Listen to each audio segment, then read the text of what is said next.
या महिलांबद्दल केलेल्या वक्तव्यावर देवेंद्र भोयार यांनी आता अखेर स्पष्टीकरण दिलंय। निवडणुकीच्या तोंडावर जाणीवपूर्वक बदनाम करण्याचा प्रयत्न करण्यात आलाय।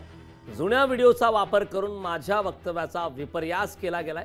कोणाच्या भावना दुखावल्या असतील तर दिलगिरी व्यक्त करतो असं देवेंद्र भोयार यांनी म्हटलंय। तर बहिणींचा कधीही द्वेष केला नाही, त्यांचा सन्मानच केला असं देखील स्पष्टीकरण देवेंद्र भोयार यांनी दिलं।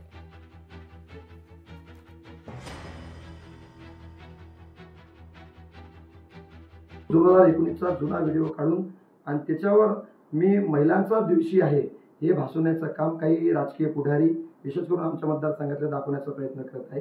परंतु मी कधीही माता भगिनींचा द्वेष केला नाही। मी त्यांना कायम सन्मानपूर्वक साथ गेल्या 2019 पासून मी 3 निवडणुका लढलो। काय मी त्यांना सन्मानपूर्वक वागवलं आणि मला कळते की त्यांचा आदरभाव आपण कायम ठेवला पाहिजे। आणि त्या माता भगिनी प्रचंड माझ्यावर प्रेम करतात।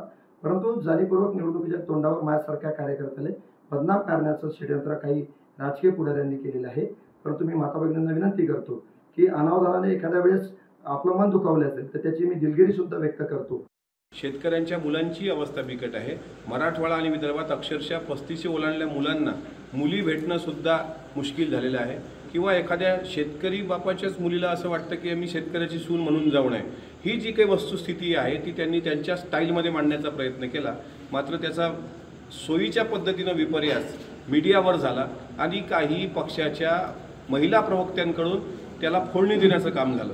माझी त्या प्रवक्त्यांना विनंती आहे की ज्यावेळेस ही बातमी चालली त्यावेळेस सोशल मीडिया किंवा मीडियामध्ये खालच्या कमेंट तुम्ही वाचाव्या। देवेंद्र भोयार काही इतकं वादग्रस्त किंवा चुकीचं बोलले नाही ज्या पद्धतीनं ते रंगवलं जातं आहे। ते एक स्वतः शेतकरी पुत्र आहेत। मी एवढंच या निमित्तानं सांगेल की त्यांच्या विधानाचा विपर्यास करून जाणीवपूर्वक अजितदादांना आणि त्यांच्या पक्षाला बदनाम करण्याचं हे विरोधकांचं षडयंत्र आहे।